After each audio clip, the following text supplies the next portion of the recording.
James often grumbled that he had too much shunting to do.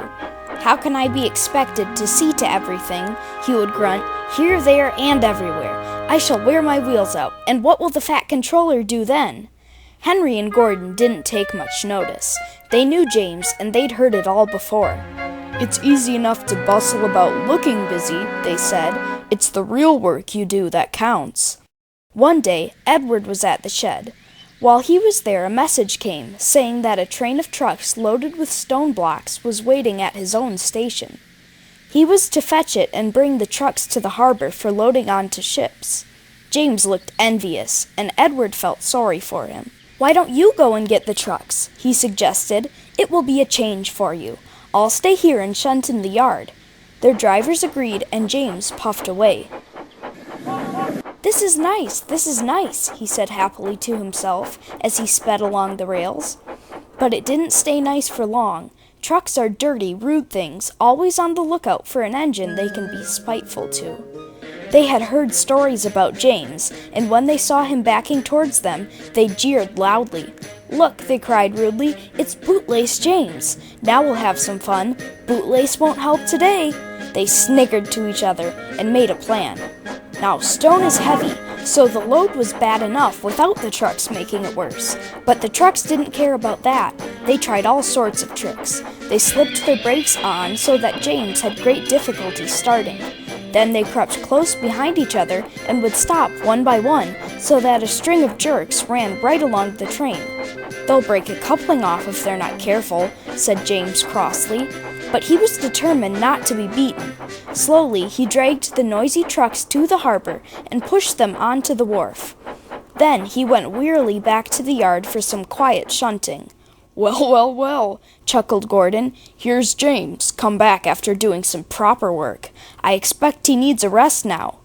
James pretended that he hadn't heard.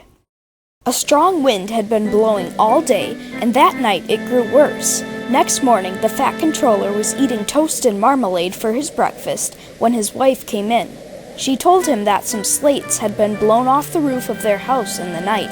"I'll get someone to replace them, my dear," he promised. "No use until this gale has died down, though. They'll blow off as fast as they're put on."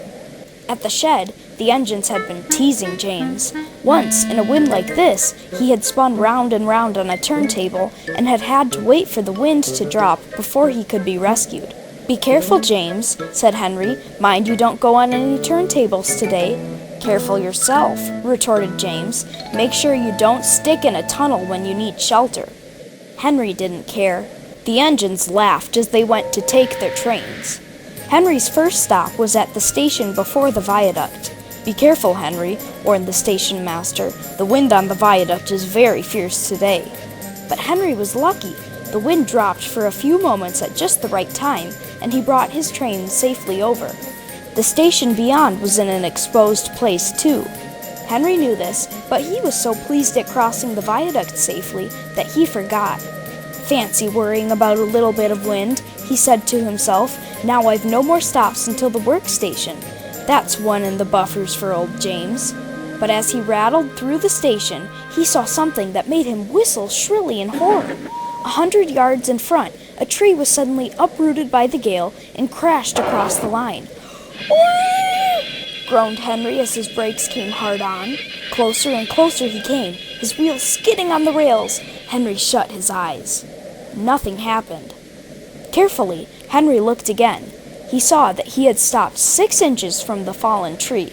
He let off steam with relief as the guard came running to see what was the matter. Henry pushed the coaches back to the station, and the passengers all came to congratulate him on avoiding a nasty accident. "Well done, Henry," said James when he heard. "Perhaps it is useful to be able to stick when you need to, after all."